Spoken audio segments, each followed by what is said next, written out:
welcome to another edition of the Ask Bill Keegan Show. I'm your host, Foxboro Town Manager Bill Keegan. Joining me today as my guests are Mary Beth Bernard, Assistant Town Manager, Randy Scollins, Director of Finance, and Paige Duncan, Town Planning Director. And today's topic will be covering the warrant in preparation for the annual town meeting, which will be coming up on May 8th, starting at 7:30 p.m. at Foxboro Town at the Foxboro High School in the auditorium. So that will be actually next Monday evening.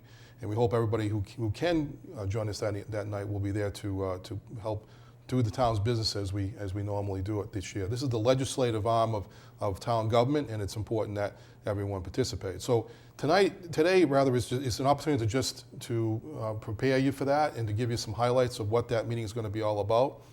This year we have about 24 articles that we're going to be covering, ranging from the annual town budget to changes in state law that have allowed us to improve the way we do business.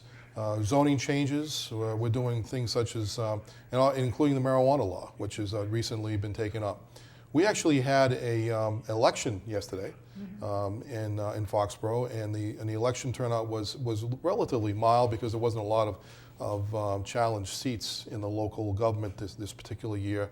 There was on the Board of Selectmen, there was no challenger to Dave Feldman, who was reelected as a member of the board. There was a challenge in the school side, on the school committee side, but other than that, there really wasn't a lot of challenged articles this year, or seats rather this year. So this was an opportunity for also to take up the issue of marijuana law, which people did turn out for that. So we did have about 1,000 people turn out, which is a relatively small turnout in the scheme of things. So my guests today will help me get through the warrant and help explain to all of you what are some of the highlights of this year's transacted business that we plan to take up next Monday evening. Article 1 will be just a review of the town election and what changes were made as a result of that particular action that was taken yesterday. Article 2 is the report of town offices and any acts that were taken to address that. And 3 is to hear the report of any committees and act upon and choose any committees that may be wanted. To see if the town will vote to raise and appropriate, transfer available funds, and borrow pursuant to any applicable statute, sums of money deemed necessary to expenses that any committee chosen under the article. And 4 is to determine the compensation for elected officials, to raise and appropriate sums of money for elected officials such as the town clerk. And I think are there any others, Randy? No, it's just the town clerk at this point.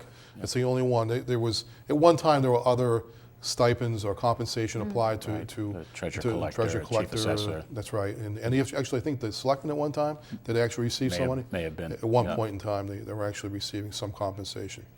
And which turns to Article 5, which is the main budget article. And at this point, what I'd like to do is turn it over to Randy Scollins so we can maybe go through some of the highlights of this year's budget process. Sure. Thank you, Bill. Yeah. This year's budget comes in at $73.4 million. It compared to $70.6 million from last year, so it's up about 2.8 million in total. Which is about a 4.07% increase. That includes all unsettled contracts as well. So even dollars that aren't going to be voted on at town meeting, it makes provision for those costs, which we've estimated, of course. So all in, just over 4%. And the way that breaks down across the three or four major sectors within the town. On the municipal side, meaning non-school, it's up just over 4%. On the school side, just over 3.4%. Fixed costs, which include things like insurances and pension, up 6.13%. So total general fund budget's up 4.2%. And then water and sewer enterprise budgets are up a blended amount of 2.5%. Items to highlight, I guess I would start with the schools. They came in with a very reasonable budget at 3.4%. But what that is including and absorbing is the second year of a 4-year phase-in of free tuition for kindergarten students. And next year, kindergarten will be free for for those students, and the school's finances are accommodating that over 4 years. So it's a big plus for kindergarten parents, because I believe the tuition was somewhere around $3,000 per.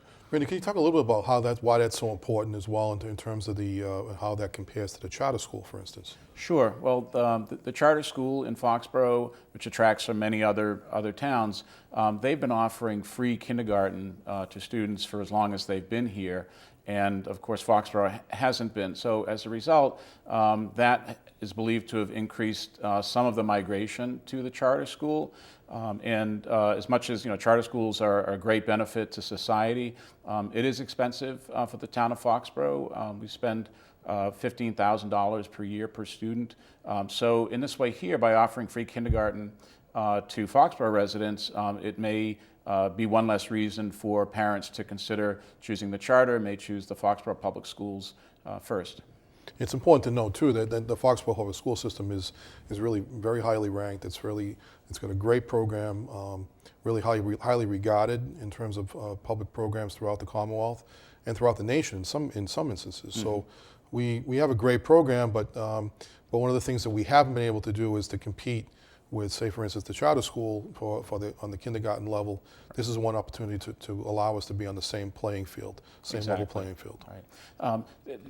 Two other things that I guess are worth highlighting here have to do with energy costs. Mm-hmm. So the street lighting budget, for example, mm-hmm. Had been at $145,000, but in fiscal 18 next year, it's budgeted at $100,000. Mm-hmm. And that's because of a program that is where the town has purchased all of the remaining lights that it didn't own and is replacing all of the Cobra heads, if you will, with LED light fixtures, mm-hmm. which will dramatically reduce the energy costs.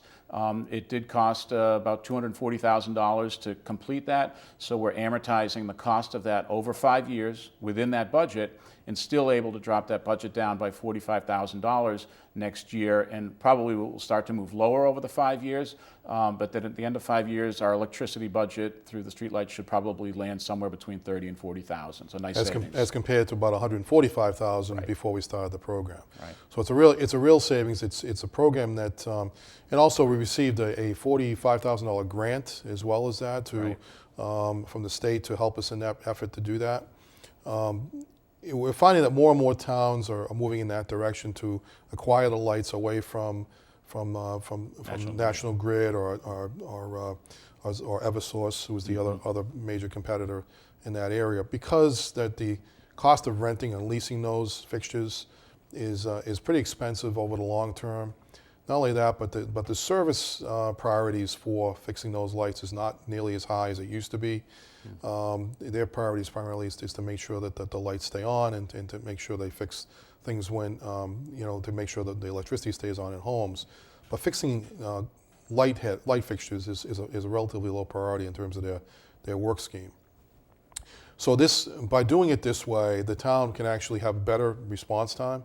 We'll provide a better response to fixing the lights when they go out. But not only that, but putting LEDs into those light fixtures. Those lights will last a lot longer over the long period of time without needing major repairs. And also, the cost of electricity to run those lights is significantly lower than what it is right now. And from what I'm hearing from residents who are already experiencing the change out, they're saying it's a better light. Yes, it's a whiter, cleaner light. So you'll see the noticeable difference on the streets themselves. It provides better coverage from the street light, the existing street lights. And at no additional cost. Mm-hmm. And in fact, if we're going to save money by doing it over the longer term. So one other item related to energy is the solar fields that are very close to being energized at Elm Street and at mm-hmm. the landfill. Mm-hmm. So this is really a great deal for the town. Mm-hmm. Whereas over 20 years, the town should benefit approximately $7 million over the course mm-hmm. of that time frame. So we've already adjusted budgets for next year to account for the savings that we will get from the solar credits. Mm-hmm. And I know there are other opportunities as the credits start to become materialized. There's some other opportunities that the town may have with that project as well. Well, this is an opportunity where some communities have not been able to do this, but yet Foxboro was really well positioned to do this, having a landfill that was already capped, plus an area that was located near the public works facility that allowed us the ability to extend that coverage. So we have originally that program was set aside was actually bid on by SunEdison. SunEdison unfortunately had to file for bankruptcy late last year, and then what happened was that NRG came along and acquired the assets from SunEdison and honored our contract terms. and has honored our contract terms to go forward the project, and they have actually put the program in place, and they're finishing construction, as you correctly pointed out. So I think we're at a good point right now. We're going to start to see the real benefits of that. We've not had to put a lot of panels on roofs of our existing facilities because of the fact that we have these two large fields that actually will provide us the kind of payback on our electricity costs that most communities are trying to achieve by just putting them on their roofs. So we did not actually put panels on a new town hall for that reason, and I think actually it's actually going to work out to our benefit in the long term, anyways. Exactly. So. Does this relate to a green community initiative down the road, maybe? Well, yeah. Yeah, well, we are looking at, for the fall, looking into the green communities provision that the state offers. And what that may do is assist us in upgrading some of the fixtures that aren't already upgraded and help us financing that. So, the state's really promoting this green community initiative. So we are going to be pursuing that. There was initially some hesitation due to the building codes. Right. But now the building codes are pretty much what we call a stretch code anyway. They are energy efficient. So that's taken away sort of a lot of the cost premium that residents had been concerned about previously. And now we're seeing just a lot of efficiencies that are worth pursuing. So we will be looking into that this fall. Yeah, we're actually a little bit late in that game, but it doesn't mean that we still can't benefit from that, because there are a lot of grants that are, because if we do become a green community, we do become eligible for several grant programs, which we're not eligible for right now. We have put ourselves in a good position to compete for grants during the past year by becoming eligible through the Community Compact program, and also by looking at this further, we put ourselves in, we position ourselves a little bit better for additional grants as well. So anything else we want to talk about the budget, Randy, or you just want to move on to the capital? Yeah, sure. Yeah, I think the budget, again, it's very reasonable, standard fare with some nice enhancements that we just discussed. And I think it's important to note that we have a balanced budget. In fact, we spent a lot of time discussing the balanced budget this past year, and whether or not there was an attempt to try and look at it, even possibly reduce spending in this year, and by doing it by lowering the levy, which was concerning to us from a long-term strategic perspective, because creating that scenario would have actually, I think, created an unintended consequence over the longer term by doing that. So the way we came about addressing that was to come up with an idea of setting aside an additional $530,000, which equates to effectively 1.25% of the levy capacity.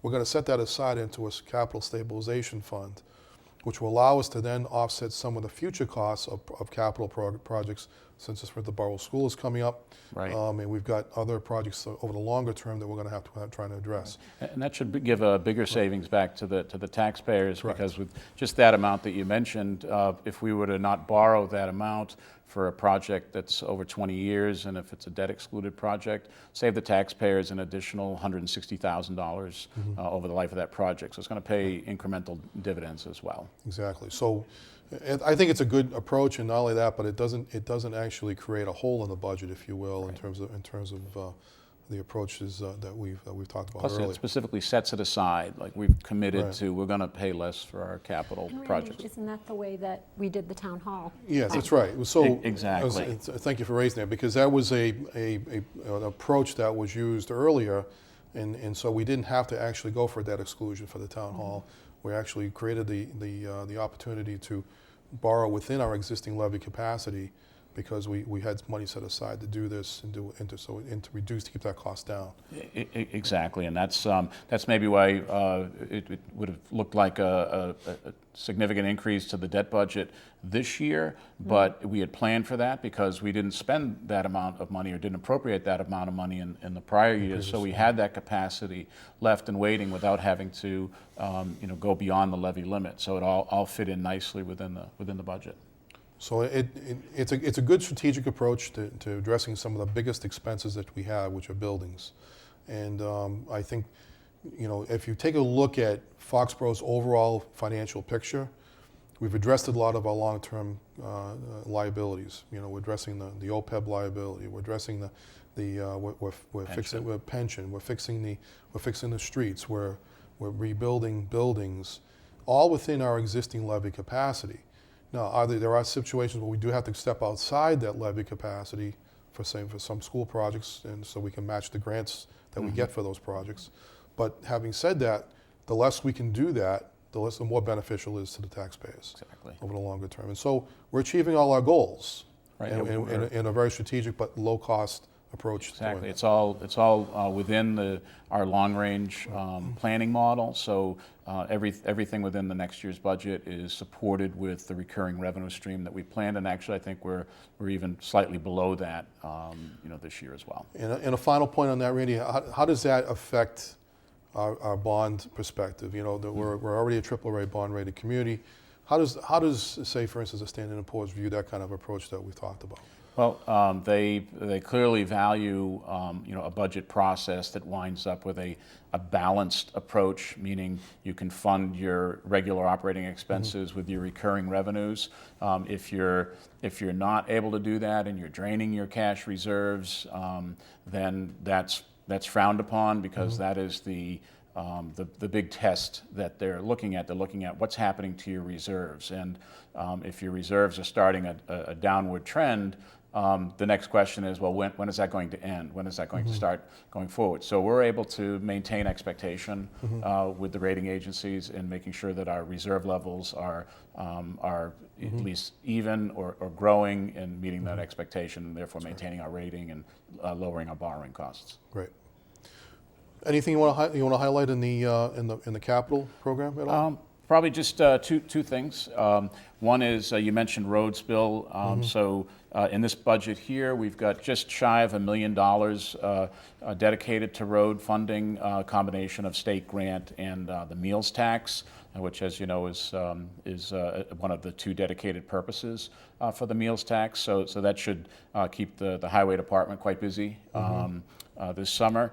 And the other item, which I think is incredibly important for the downtown economy of the town, is a $500,000 investment to provide central sewer to the corner of the common that will ultimately connect to the lift station down behind the IGO. And so I know we've been waiting to try to jumpstart a revitalization of the downtown, and I view this as a key step in doing that, and I think that the funding here will come back to us quite quickly. I'm sure Paige can speak to the interest level that's out there now, and I think the selling of the two pieces of property we own there will probably easily bring us back those dollars. I agree. So, Paige, tell us a little bit about why that's so important, the sewer extension. Sure.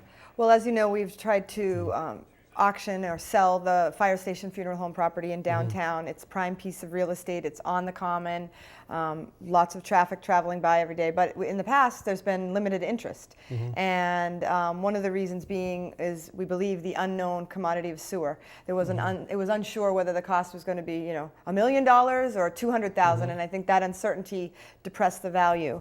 We stepped back from the sale pursuit, and we decided to do some housekeeping on our own, and we had Roger Hill worked with us to evaluate the cost of sewer out there, and then had a design done, and we were able to see that it wasn't overly burdensome, and upon looking at it, it appears that if we invest in this, it will come back to us in the value of the property. Right now, I have over 6 people on a list interested in this property. They're interested in putting in a restaurant or a brew pub, something to that effect, and then housing associated with that.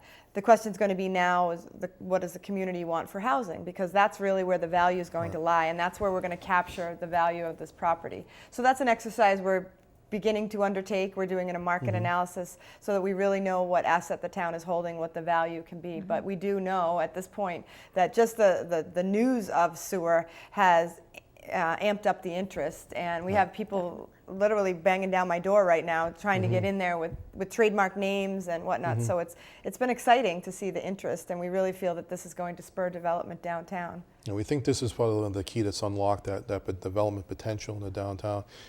People that have been wanting to have that ability to connect for years are suddenly seeing the opportunity emerge now, and I think this is an investment that really makes a lot of sense, that will pay huge dividends, I believe, over the long term. Mary Beth, you and I have been working with the seniors on discussing their housing needs, and they've been talking about that there's a lack of over 55 housing, and maybe you can talk about a little bit about that. Absolutely. With our monthly meetings that we have with the seniors, we're hearing loud and clear that, why do other communities have opportunities for affordable senior housing, and there's just nothing available here in Foxboro that meets their needs. So having a walkable downtown senior housing would, I think lots of economic development and planning studies prove that that is the key to a vibrant downtown, having that mix of seniors. And we've also heard from community partners that we're seeking housing for millennials for some of our local businesses. Schneider's one of them. So if the downtown could address the needs of those two populations, I think it would give us the life that we want back in the downtown. It's quite interesting to point out, and I thank you for those thoughts. It's interesting to point out that the housing needs of both millennials and seniors are almost identical. They want something that doesn't require a lot of maintenance, but they want access to the local amenities and the downtown areas, and they also want something that's close to transportation opportunities. And they want to be close to where they work. So it's all those things that I think will, if we were able to provide more housing in the downtown area, which really is a key to revitalization, in my opinion. But if we can start doing that and taking those corrective steps, I'm very excited about what the new downtown of Foxborough is going to look like over the next several years. We want to capture the historic value that really is embedded around here, and we want to bring that out a little bit more.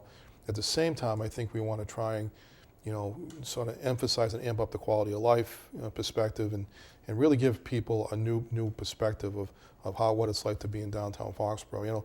We have the ability here and the opportunity where our downtown is seen on a nationwide level on many weekends during football season with the Patriots here in town, and it's going to be great to be able to see where they can focus on what the new downtown Foxborough is going to look like, and it's going to be exciting to see it over the next several years. And if I may just bring up, because whenever we talk about the new downtown and housing, I hear a lot of fears about the community starting to look like Mansfield. And not that there's anything wrong with Mansfield, but that seems to be a common message. And I just want to assure the residents that that's not the goal here. The planning board has control. We have design review.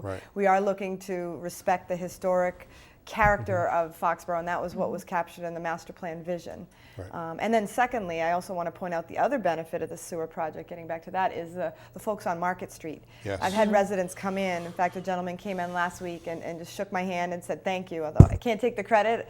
I did for 5 minutes. But they are really saddled by tight tanks. They can't move, they can't sell, they can't expand. So and I know Roger Hill is thrilled because those folks along the sewer line are going to be investing into the MFN sewer system, which the town recently financed. So another way, the more users, the better it assists with the financing, because I know that they're trying not to improve the sewer system on the backs of ratepayers. It's really trying to do this within what's fair. So there's a lot of benefits to this opportunity, and we do see it paying off in the long term. In fact, there is a Warrant article that shows the list of people who would like to connect Yeah. to that Market Street area sewer. And that list is a lot longer than we thought it was Yeah, going to be. right. the So list which is great to growing, see and, that. and it's really good to see. And good then to lastly see. on downtown, just to note that there's a farmer's market coming and there's a new Right. restaurant opening up at the Old Right. American Legion. So we are starting to see movement. We expect this summer to be a more active opportunity. And then I think when you start bringing people downtown, that's when businesses get excited to come downtown. So we're hoping this is the first step.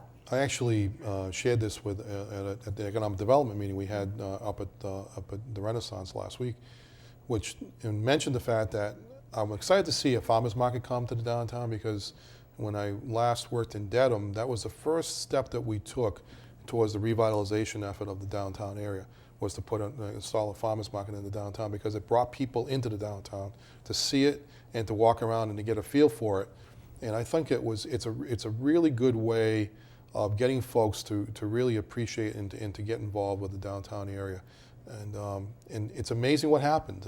Within a short period of time, all of a sudden there was a new interest in buying property and to developing that area. Because when they see that kind of activity going on, people want to be there. So this is the kind of things that we need to be doing, and I think we're taking all the right steps. So I'm really excited about where the prospects lie. So we got a few other articles covered here. So let's move on. Mary Beth, I'll just speak about Article 6. Sure, just a brief summary by way of explanation. Article 6 is supplementing the pay plan for non-union employees. And the reason I'm highlighting this is since I've come, we've had a change in our workforce where it's primarily unionized. So there's only 14 people covered by this article. They're mostly the leadership, executive leadership, and the confidential employees within the town. So this warrant article stands on its own. The pay plan's on file with the town clerk. It impacts 14 people. I believe the total implementation cost is $27,000, and it's based on a 2% general increase to the pay plan. Right.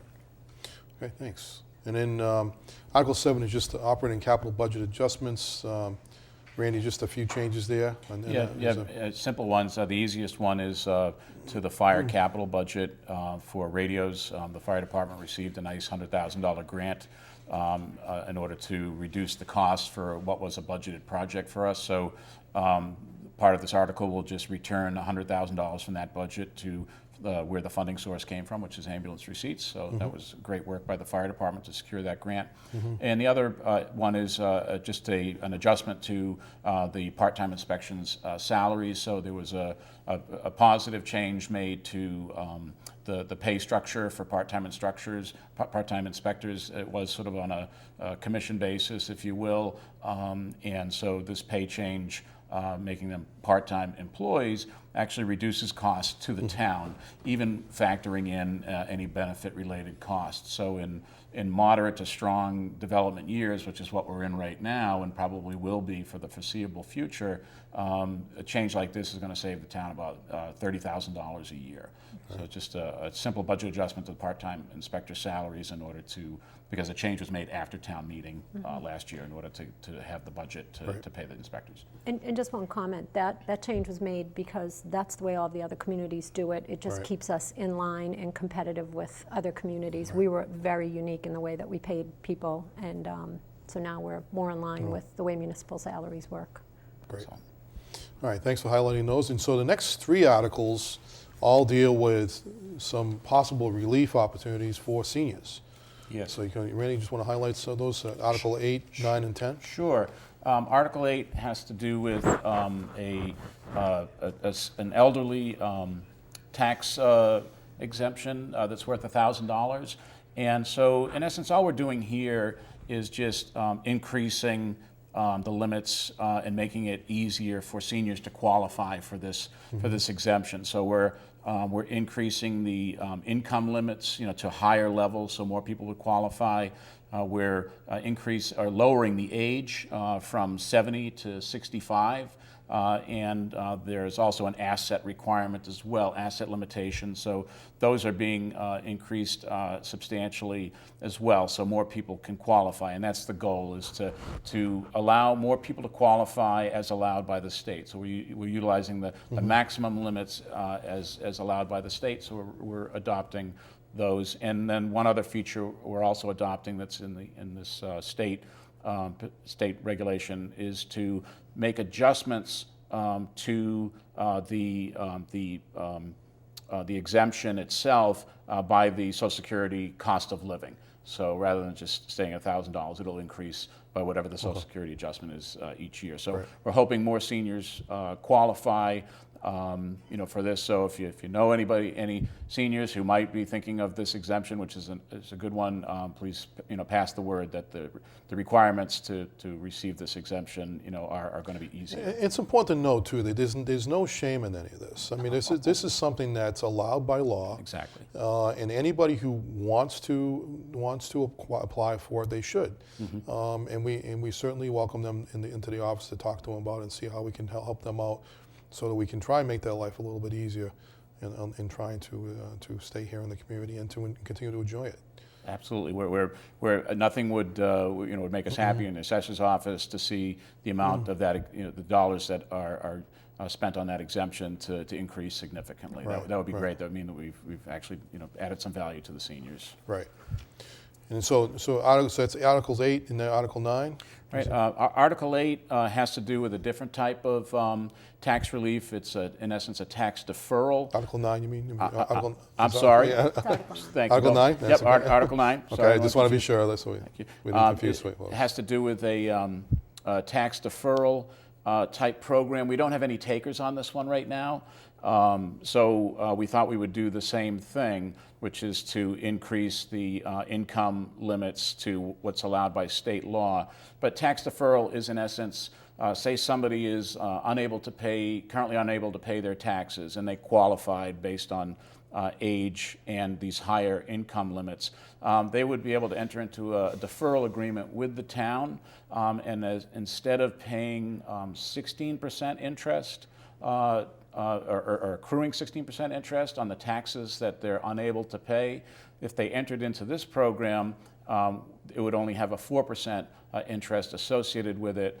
And if they qualify, they could continue on until the property, passed hands, and then that's when the town would receive, what is owed. So it's really, it's an option, in the toolbox to help folks who are strapped to pay their taxes. I think the one aspect of this, though, is that if there is a mortgage or a lien on the property, that the gets paid mortgage first. holder would have to approve of this sort of a thing. Right. But it is very popular in communities that have average tax bills that are a multiple of what Foxboro is, and there are many. So we're hoping by allowing the restrictions to rise to the state allowed limits that more people might actually consider this. Well, a lot of people, I think, when they look at this one, they say, well, this is an opportunity for us to, pass on, something to our next generation, to our family members. And so they're concerned about say, taking away from that. However, by reducing it to the 4% interest rate, that's a significant benefit, and actually extends that period out longer to the point where they could still do that Exactly. if they wanted to, without putting added pressure to themselves and making those payments every year in their tax bills. Right, because the bill ultimately has to be paid, and if they can save 12% interest, through that process, I mean, I would love to see people take advantage of that. It's unfortunate that the state law requires us to charge 16% interest when we put a tax lien on. So I hope people take advantage of this one. Very good. And then number 10? Number 10 is the senior work-off program. Some very simple changes here. We're again adopting all of the latest changes that the state allows. So currently today, we offer a $1,000 gross credit to seniors who participate in the senior work-off program. That's going to be increased to $1,500. And then there's another very interesting dynamic to this, and I really hope the word gets out on this, because there's going to be a whole population of people that have never considered this program if they were physically unable to perform the work. So state law now allows a volunteer to work on behalf of the senior who's physically unable to do the work themselves. And there'd be no taxing ramifications to the volunteer, and they can earn this gross credit on behalf of somebody. So I've already heard some interesting ideas about various charitable groups that could start to create pools of people and reach out to people who aren't able to do this work so they can get the credit. And then the state simplified the math of how many hours it takes to earn the credit. 125 hours equals $1,500. Great. So that's a good one. I think, we have mentioned these programs to the seniors already, and they were actually very pleased to see that we're taking these steps to try and help them and addressing their concerns. It was obviously one of the biggest concerns. And Bill, if I may, the departments in the town that utilize senior workers, it's an amazing benefit to all of us because we get a very engaged workforce that comes in. They've contributed incredibly to town hall projects that we've had. I know the Council on Aging and Recreation have used them in the past, so we really appreciate the seniors or their designees, wanting to take on some of these jobs. That's great. All right, Article 11 deals with establishing department revolving funds, which has been a practice for many, many years. This sort of like formalizes it a little bit more into making it a consistent operating approach? Yes, it's actually part of what's referred to as the Municipal Modernization Act, or in short, MUNI-MOD. In essence, every year, as you said, we bring forward what is now 4 revolving accounts.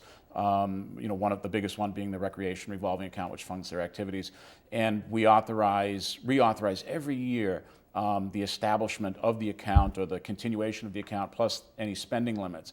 What this law does now is it says, we just want you to establish the revolving accounts in your bylaws, so you don't have to come back every year and reestablish the account, show the entire chart of all the different components of how the account runs, and just come back every year to reauthorize spending limits. So basically it codifies the revolving accounts into the bylaws. Obviously they can always be revisited as well and modified as, say, a revolving account is no longer needed or a new one needs to be added. But it's intended to simplify the process. So the companion article to this would be the next article, Article 12, which is now just focused on authorizing the spending limits, which normally it would have had the entire chart that you would see in Article 11 of establishing the accounts. So it cleans it up, makes it a little bit easier for the actions to be taken. All right, so let's turn to 13, and that's the OPEB trust, and that's the amount of money that we set aside each year towards the other post-employment benefits, otherwise known as health insurance, after people retire. Right. Again, similar concept here. Article 13 is related again to MUNI-MOD, where state officials have looked at the statute that towns had been allowed to establish an OPEB trust at their town meetings, and they've determined that the statute wasn't compliant with IS regulations. So in essence, not the lockbox that it was intended to be, meaning not completely secure from other possible avenues to use the funds. So Article 13 is to reaccept the OPEB trust statute in order to attain the benefits, all the benefits that the state initially intended to protect that fund. And then the companion article is the next one, Article 14, which is the recurring article, is to fund the OPEB or Retiree Health Benefits Trust, which is being funded primarily from meals tax receipts. The water and sewer enterprises also have employees, and so they fund their share as well. It's a smaller amount, but this year it's $800,000 from meals tax and $64,000 from water and sewer receipts. And we are currently funding at what's called the annual required contribution, or the ARC, meaning we are fully amortizing this liability, or we're paying for the full cost of retiree health benefits every year on a funding schedule that will have us fully funded by 2038. So this is a really good story, and I think the community should really understand how important this is. There aren't many communities in Massachusetts who've been able to do this, to meet the required contribution. How much does this really save taxpayers in the long term? How much is already done? Well, that's thankfully because of the actuarial analysis that needs to be updated every 2 years. There's a real hard number that's able to be reported on that. So we've been able to reduce with our approach to funding, as well as plan design changes and changes the Board of Selectmen made to make it retirees on equal footing, regardless of when they retired, in terms of the share that they pay.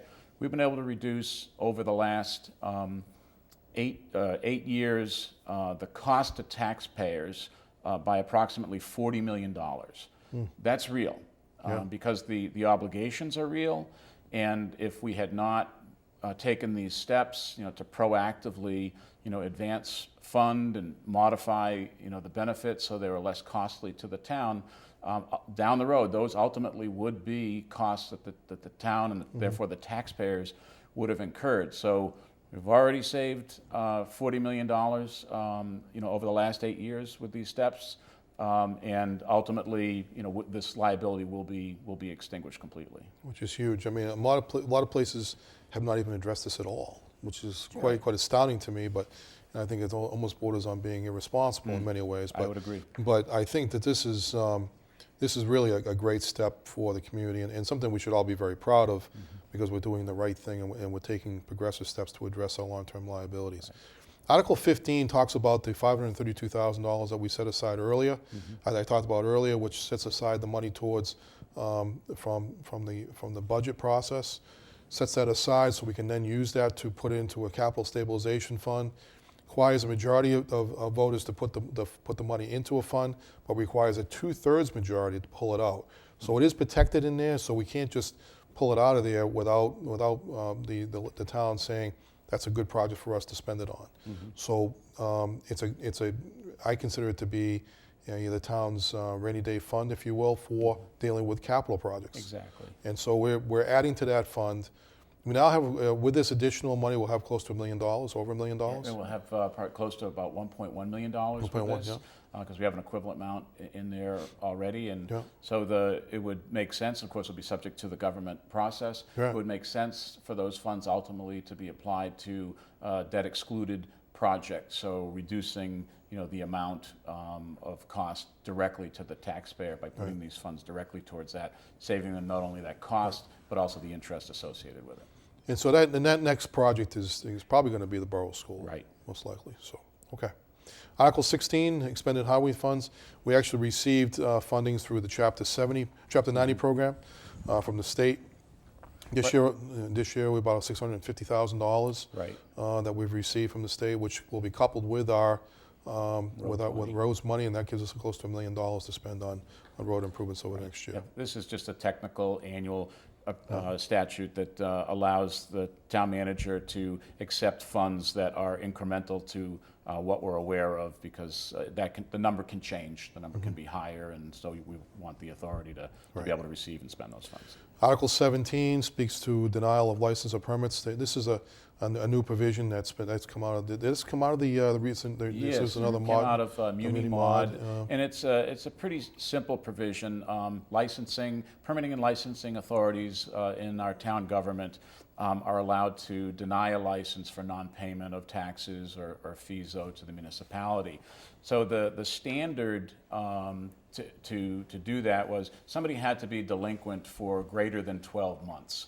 So you could still be almost a year delinquent and still technically be allowed to receive your license and permit. And of course, this is at the discretion of licensing and permitting authorities. Right. What this does now is the state law changed that from you can be up to 12 months delinquent to you must be in good standing. And it really just applies to the real estate taxes and the water and sewer bills. It does apply to everything else, but those are the things that are looked at and distributed to the licensing and permitting authorities to review. Great. Okay, Article 18 speaks to to those folks that are going to be added to the sewer system, and you can see the list is pretty long now as compared to in previous years, and a lot of that includes areas on Market Street, Centennial Street, and areas that we talked about earlier in terms of with the possibility of the investment in the new sewer system in the downtown. Article 19 is a stormwater bylaw, which has actually been required of us by the federal government. This is the new Stormwater Management Act, which has finally come into play. It's been discussed for many, many years, but is now actually required for the town to participate. And what this does is actually puts together a bylaw that we must now follow with respect to stormwater runoff, and how that will be managed over the long term, and what steps the town needs to take as well as homeowners and construction and all the steps that we need to do to make sure that we are in compliance with that. These are new EPA requirements that have been discussed for many, many years. As long as I can remember, it's been discussed as a possibility. Some towns actually took proactive measures in previous years to try and get ahead of this a little bit. Foxboro has been taking steps through filing its annual reports and things of that nature, but this is another step towards coming into full compliance with the requirements of the EPA. It's a long bylaw, folks. So, but the good news is that I'm informed that the reading of this bylaw is contemplated being waived by the moderators. So, And if I may jump in, yeah, just sure, to go let ahead. the residents know how important it is that we adopt this bylaw. It's sort of an unfunded mandate, Right. unfortunately, but it is for it is for a good purpose. It's to clean up our water supply, and it's known as MS4, in case anybody's heard that term. And the Planning Department, DPW, and Town Engineer, Conservation Commission, we've all been working on this together. It's based on a model bylaw done by the Neponset River Watershed Association in coordination with them. So it's friendly, but we did actually push back. Some communities have taken the EPA's requirements and added to them. For example, the EPA requires that any project that disturbs an acre or more be reviewed. Well, the first draft came through with less than that. You know, that would trigger a review at like 20,000 square feet or something. So it was more onerous. We did have a working group. We included an engineer, a private sector engineer, that gave us some real perspective. And he pointed out he would make a lot of money on this, but the residents of Foxboro would be paying the price. So we did moderate this back to the EPA requirement. We are meeting it, and we figured we'll revisit it if we don't feel that it's addressing the concern, but we didn't want to over-regulate as some communities or Have chosen opportunities to do. want to do. And so just to point that out, it is required, and it's important that it be passed, but we did try to moderate it so that it wouldn't be overly onerous to the residents. And it's important to note that the planning board will have oversight of this, Yes. as opposed to other towns where the Conservation Commission does. That's Right. correct. Yeah. Right, so it actually ties in nicely with the review process that the planning board does during its construction or during the review of the plans. Right. So in some ways, this is coordinated in a better way by doing it that way. In some ways, it makes it onerous sometimes. Not that conservation commissions are onerous, but it's an additional step that's required of the process. Correct. So I think this is actually a better way of dealing with this more progressively, and I think actually in the end it'll work out to everybody's benefit. And I should note that in order to keep it from getting too onerous is that if an application already needs to go through the Conservation Commission just due to jurisdictional issues, the Conservation Commission can rule on this. So we don't Right. want to send them to the Planning Board if they Right. didn't need to come to us. Right. We're trying to keep it, with the authority, but we didn't want them to have to go to Conservation Commission if they didn't need to, because they do usually have to come to the Planning Board. Right. So we're trying to streamline it to the extent we can. That's right. And so what's important to point out is that DPW, planning, and conservation work cooperatively in achieving this bylaw, and so they all did this with their full cooperation and input into the entire process. So I appreciate the cooperation in achieving this, and I think it's a good approach, and I think it's one I think is a measured approach, not as opposed to a real forceful approach initially. So I like the approach here completely. Article 20 and 21 deal with winter parking bans and snow removal bylaw. What we discovered during the past year is that we were looking through our bylaws and discovered that we didn't actually have a bylaw in place. So this is an opportunity to sort of insert something now which addresses this, again, in a way that makes a lot of sense, that allows us the ability to manage traffic on the streets during major snow events. And again, not to be overly onerous about it. In fact, there was some language in there earlier that we discussed with the advisory committee. The advisory committee asked us if we would reconsider certain provisions to take out, which we did, which made sense. Given the fact that Foxboro is a relatively rural community in many ways, we're not the highly dense community like some others around us that require smaller lots and fewer places to park. So this is an opportunity for us to address this, I think, pretty progressively. I do think the bylaws do make a lot of sense, and they are required, something that we could have for future management of these events. So turning to Article 22, would be to, as a zoning amendment. Paige, you want to just discuss that? Sure, this is actually just a housekeeping item. It doesn't change any current provisions, but what it does is clarify. The chairman of the ZBA, who happens to also be an attorney, he's very attentive to detail, and when they are reviewing projects, he noticed that the word can was used instead of may, and then that the section reference was not specific. So it's really a matter of adding a more specific section number and making it grammatically correct. Okay. So it's really a minor tweak. And then 23 is acceptance of a new public way, Yes. which is Lincoln Hill, Yes. and that has been approved by the planning board, and they will recommend that at the town meeting. Yes, and it will only be approved if the town engineer recommends it. So we have Right. every indication that it's a go, but Yeah. just so you know, right up to the town meeting, we're keeping an eye on everything to make sure that the roads are in good condition and being handed over Right. in good condition to the town. Great. And Article 24 was sort of the probably the key issue, I think, in the election yesterday was the marijuana bylaw. And what the bylaw did yesterday was allow folks in this community to vote whether or not we wanted to see the marijuana business take place in this community. And Foxboro was one of the communities that actually voted against it in terms of the statewide election that was held this past year. And so there is an option now that you can actually prohibit the actual business being conducted in your own community. Foxboro actually voted to support that yesterday. So what this bylaw does is then puts that onto our books as being a general bylaw. And so can you speak a little bit about this, Paige? I think this is something that you've been working on. Sure. Yes, so as you know, question 4 passed last November. Foxboro was one of the communities that did not support it, although albeit by a minor margin. But so the planners in the state have been scrambling a bit because, as you know, a couple years ago we dealt with medical marijuana, and that was one of those uses that we were not allowed to prohibit. You know, you had to provide a place to zone it.